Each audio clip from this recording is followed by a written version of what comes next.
Hola, ¿qué tal? Soy Andrea Romero y esto es Mundo Podcast, el espacio donde política, análisis y reflexión y cultura se conectan a través de los mejores podcasts de la multiplataforma Telesur. En los próximos minutos recorreremos Mundo Conexo con Saraí Amorós, El Mundo según Ramonet con Ignacio Ramonet y veremos algunos acontecimientos destacados de la semana. Una ola de protestas recorre el mundo. Distintos movimientos sociales se movilizan contra lo que consideran políticas gubernamentales opresivas. Hoy, Saraí Amorós, en Mundo Conexo, nos cuenta sobre cómo desde Ecuador hasta Italia y Filipinas, la ciudadanía exige justicia frente a las políticas neoliberales, la corrupción y la vulneración de derechos humanos. Acompáñenme. Las protestas que recorren el mundo no son simples estallidos de rabia, sino una fuerza que une memorias de lucha, demandas de justicia y la exigencia de que los pueblos sean escuchados frente a gobiernos que los reprimen. Desde Ecuador hasta Filipinas, pasando por Italia, por ejemplo, la calle se convierte en un escenario de dignidad donde se enlazan batallas contra el neoliberalismo, la corrupción y la guerra, con Palestina como símbolo universal de esa resistencia. Si la solidaridad internacional se multiplica y conecta causas diversas en un mismo grito, ¿serán capaces los pueblos de transformar esa indignación global en un poder real frente a quienes pretenden silenciarlos? Soy Saraí, esto es Mundo Conexo, un podcast de Telesur. Cuando miles de personas salen a las calles, se activa un lenguaje colectivo que cuestiona el poder, visibiliza desigualdades y conecta causas que trascienden fronteras. En su dimensión más profunda, protestar es disputar el sentido de lo público y reclamar que la voz de los pueblos sea escuchada frente a gobiernos y élites, esencialmente, que pretenden silenciarla. En la última semana, esa fuerza común se ha expresado en varios escenarios. Hoy hablamos de tres: Ecuador, Italia y Filipinas, en diversas partes del mundo, donde la protesta se ha convertido en un espacio de resistencia frente a políticas neoliberales, guerras y corrupción, aunque en contextos diferentes. Las movilizaciones comparten un hilo conductor: la defensa de los derechos colectivos y la solidaridad con Palestina como símbolo universal de lucha contra la opresión. Ecuador, por ejemplo, se moviliza contra el terrorismo económico, así le llaman, y la represión en Ecuador, pues la CONAIE, por ejemplo, es la fuerza que lleva adelante esta movilización. Ha declarado un paro nacional tras una asamblea extraordinaria en Riobamba. La medida de fuerza busca principalmente la derogatoria del decreto ejecutivo 126 emitido por el presidente Daniel Noboa, que eliminó el subsidio al diésel y fijó su precio en $2.80 hasta finales de diciembre. También exige frenar el incremento del IVA del 12 al 15%, así como garantizar presupuestos dignos para la salud, la educación y la seguridad en un momento en que los ajustes fiscales se traducen en una crisis sanitaria y de seguridad sin precedentes. El gobierno reforzó con 1,000 policías adicionales la seguridad en Cotopaxi, esa fue la respuesta, y anunció despliegue militar en todo el país. El líder indígena Leonidas Issa también ha responsabilizado directamente a Noboa de aplicar lo que llaman terrorismo económico al servicio de intereses imperialistas y del Fondo Monetario Internacional. En Italia, por ejemplo, los sindicatos de base convocaron una huelga general de 24 horas en transporte público, escuelas, ferrocarriles y puertos como muestra de solidaridad con Palestina, muestras que se van multiplicando en diversas partes del mundo. Los trabajadores portuarios en ciudades como Génova y Livorno han bloqueado accesos a puertos para impedir que operaran despachos de armas hacia Israel, denunciando que Italia se convierte en un punto de tránsito para material militar. En el puerto, por ejemplo, de Ravenna, las autoridades también han rechazado el ingreso de al menos 2 camiones sospechosos de transportar armas hacia Haifa. Las manifestantes y los manifestantes exigen que Italia rompa lazos militares y comerciales con Israel, algo parecido a lo que sucedía con España, y que suspenda exportaciones de armamento, sanciones reales, y que el gobierno no sea cómplice frente a lo que denuncian como graves violaciones humanitarias. Estamos hablando de un genocidio contra una población de más de 2 millones de personas.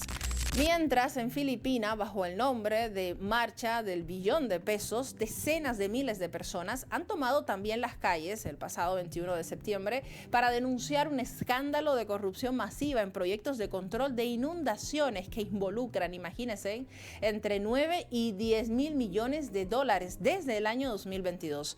Se acusa que muchos de esos proyectos son fantasmas, que no existen y que otros tienen ejecución deficiente o que simplemente no existen físicamente. Además, un testimonio explosivo ante el Senado reveló que al menos 17 congresistas y funcionarios del Departamento de Obras Públicas están implicados en exigir coimas del 25% a contratistas para asegurar los contratos de obras hidráulicas. En estos tres escenarios completamente distintos, late una coincidencia: la calle como espacio legítimo para reclamar derechos colectivos, no siempre los propios, sino también los del otro, como es el caso, por ejemplo, de Italia y Palestina, ya sea por el acceso a lo justo en el ámbito, por ejemplo, al precio justo de los combustibles en Ecuador, o por detener la complicidad con crímenes de guerra o frenar la corrupción que desangra a un país. Las movilizaciones demuestran que la defensa de la vida y de la dignidad de los pueblos no conoce fronteras. La pregunta es inevitable: si millones en el mundo levantan la voz en nombre de Palestina, por ejemplo, y de sus propios pueblos, ¿qué tan lejos puede llegar esta ola de resistencia global frente a gobiernos que insisten en callarla con represión? Te dejo la pregunta y acá leo tus respuestas. Soy Saraí. Esto fue Mundo Conexo, un podcast de Telesur.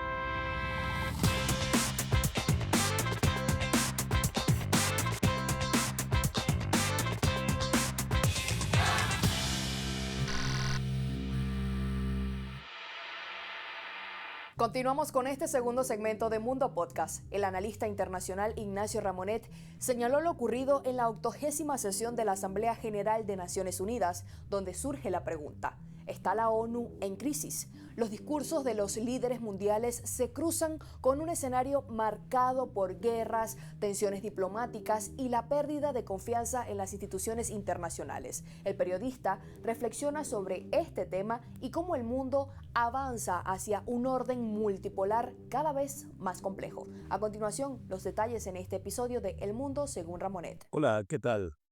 Hoy vamos a hablar de la ONU. ¿Y por qué de la ONU? Bueno, porque esta semana es la gran semana de la ONU, de la Asamblea General de la ONU.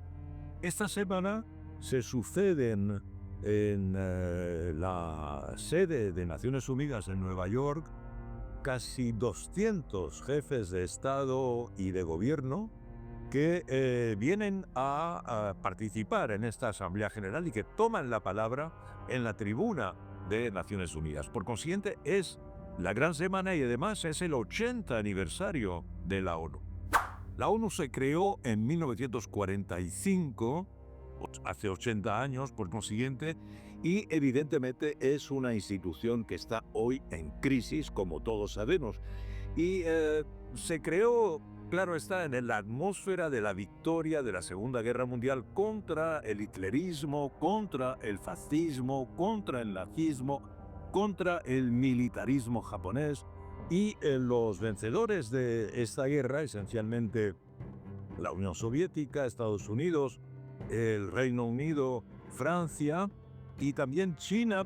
Por consiguiente, estos 5 países son los que controlan el pilotaje de la ONU, porque están en el Consejo de Seguridad y son miembros permanentes y tienen derecho de veto. Eso le da a Naciones Unidas a la vez una característica de cohesión y de coherencia, pero hoy día eso se ha transformado en la parálisis de Naciones Unidas.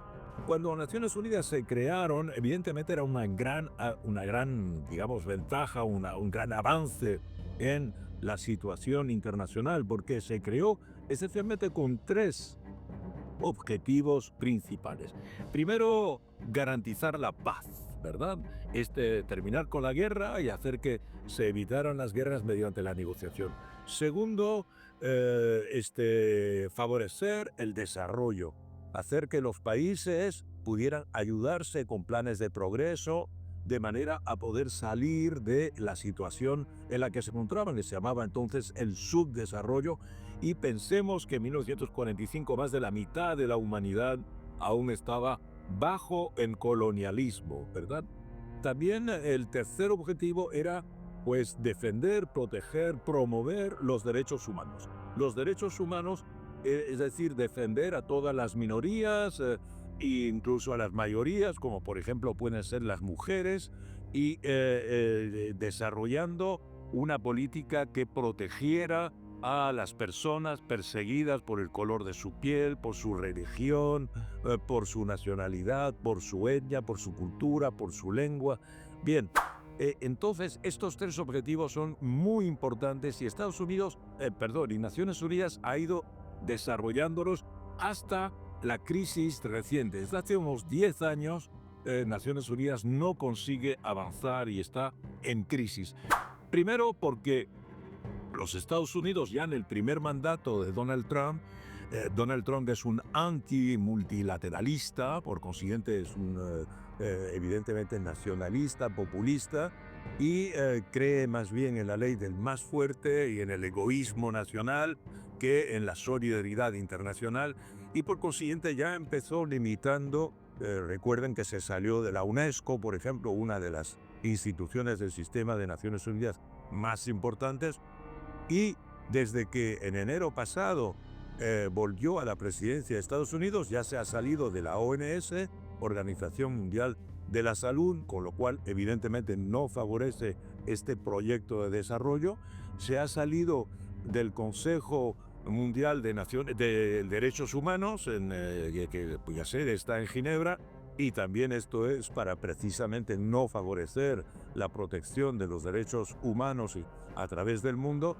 Y también se ha salido de los acuerdos de París. Los acuerdos de París, como saben, son aquellos que promocionan la lucha contra el cambio climático, que es lo que más amenaza a la humanidad.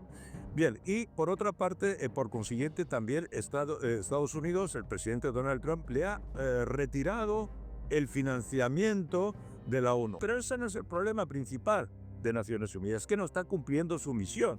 Por ejemplo, términos de paz. En este momento en el mundo hay 5 grandes conflictos y los conocemos: el conflicto de Ucrania, evidentemente un conflicto de gran dimensión; el conflicto de Gaza, un genocidio, una masacre que está llevando a cabo Israel desde hace 2 años; el conflicto de, por ejemplo, el Congo. En el este del Congo hay un conflicto tremendamente grave entre el Estado del Congo y una milicia que produce cantidad de víctimas y una enorme violencia.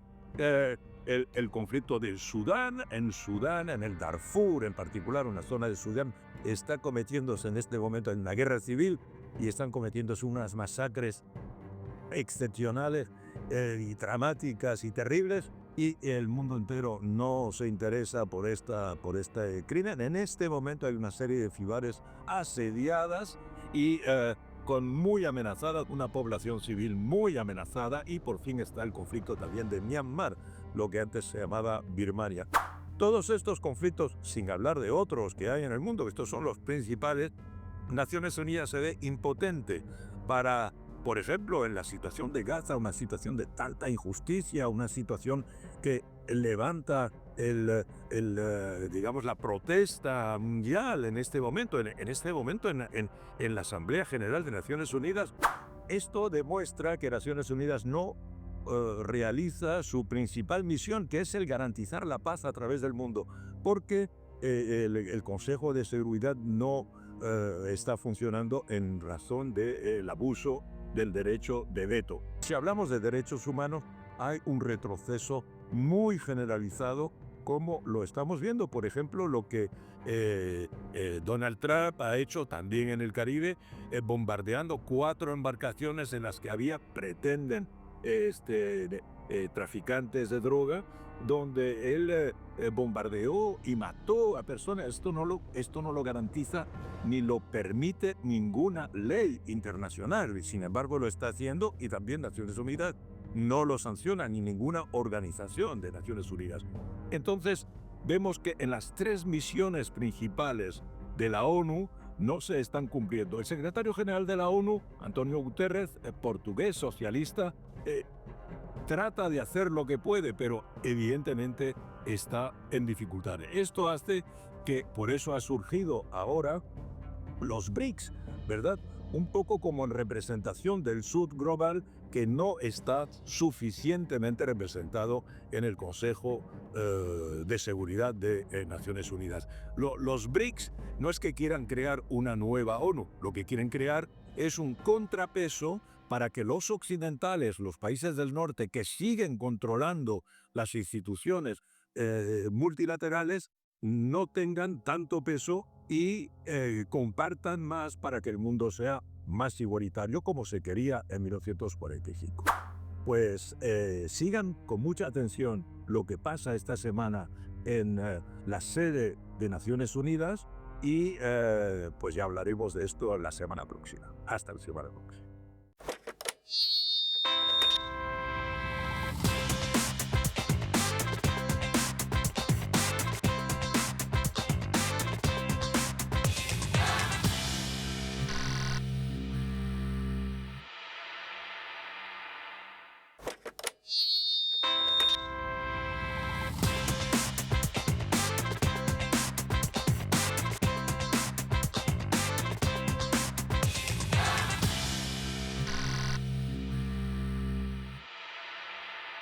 Llegamos al último segmento de Mundo Podcast, donde vamos a explorar los acontecimientos y datos más relevantes publicados en nuestras redes sociales durante la semana. Disfruten de esta entrega multimedia de Mundo Podcast.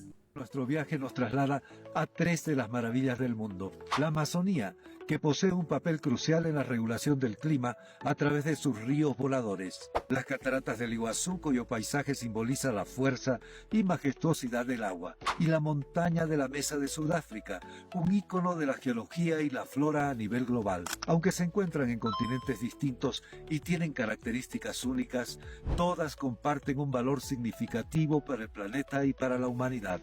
Estos lugares forman parte de las 7 maravillas naturales del mundo, un testimonio del poder de la tierra y recordatorio de por qué es vital proteger estos tesoros para las futuras generaciones. Ya todos sabemos que en Instagram se lucen los outfits, que en TikTok se baila y se opina de todo, y que en YouTube hay contenido para no dormir en 3 vidas. Pero, ¿sabías que también hay creadores de contenido en LinkedIn? Sí, LinkedIn, esa red que muchos pensaban que era solo para subir tu currículum y cruzar los dedos. Pues no, aquí encuentras de todo: artículos largos que explican tendencias, hilos de consejos rápidos, videos educativos, memes profesionales, encuestas para debatir e incluso reflexiones personales que terminan conectando con miles de personas. Y sí, también hay influencers, mentores, gente que encuentra trabajo y hasta venden con sus posts. LinkedIn se está llenando de creadores y si no estás ahí, capaz te estás perdiendo tu próxima gran oportunidad.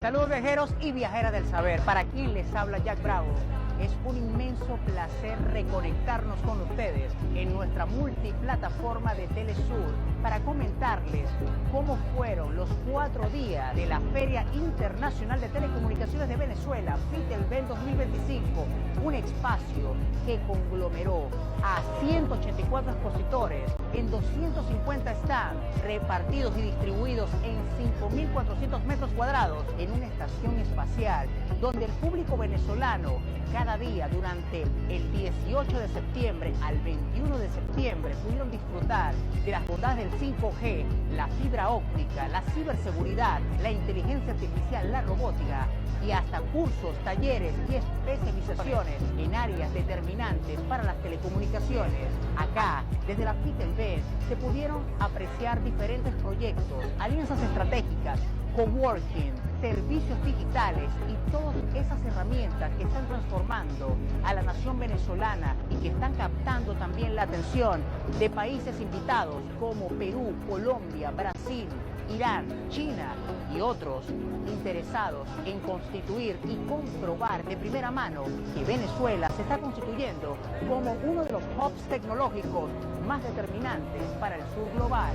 Así que la FIT-EL-BEN 2025, en su lema Estación Espacial, está dejando una huella muy importante y ya se están preparando para la edición de 2026 que promete mucha inteligencia artificial.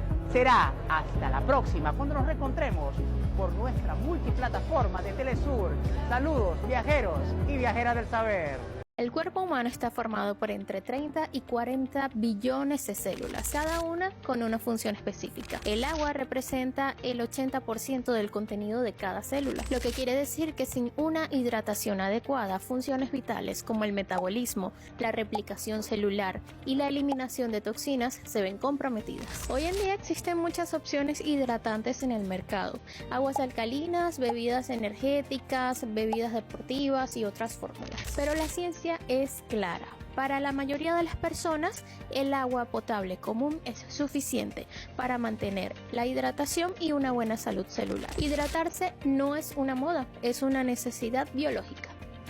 Ante la reciente ola de agresión en contra de los migrantes en Estados Unidos, la actual presidenta de México, Claudia Sheinbaum, ha tomado decisiones cruciales para apoyar a sus connacionales ante la ola de xenofobia y criminalización de los migrantes en Estados Unidos. La presidenta ha reforzado los consulados, creó programas de apoyo a los migrantes que buscan velar por el respeto a los derechos humanos de las y los mexicanos en Estados Unidos. Sin embargo, el tema migratorio en ese país, gobernado por Donald Trump, es cada vez más complejo. El gobierno mexicano trabaja en la creación de garantías para la protección de los migrantes, sobre todo en un escenario en donde, por el lado mexicano, se prometen leyes y demás ayudas, y por el lado estadounidense se realizan redadas y ataques constantes a todo migrante que esté en su territorio. Y esto ocurre independientemente de su estatus migratorio. Así ponemos punto final al programa de Mundo Podcast, el programa en el que los podcasts saltan a la pantalla. Recuerden que pueden contactarnos y enviar sus comentarios y sugerencias a través de las distintas cuentas de redes sociales, tanto en Instagram como en X, @TelesurTV, y en el canal de YouTube Mundo Podcast Telesur. Allí podrán disfrutar de los episodios anteriores. Les habló Andrea Romero y fue un placer acompañarles. Nos vemos en una próxima entrega. Hasta entonces.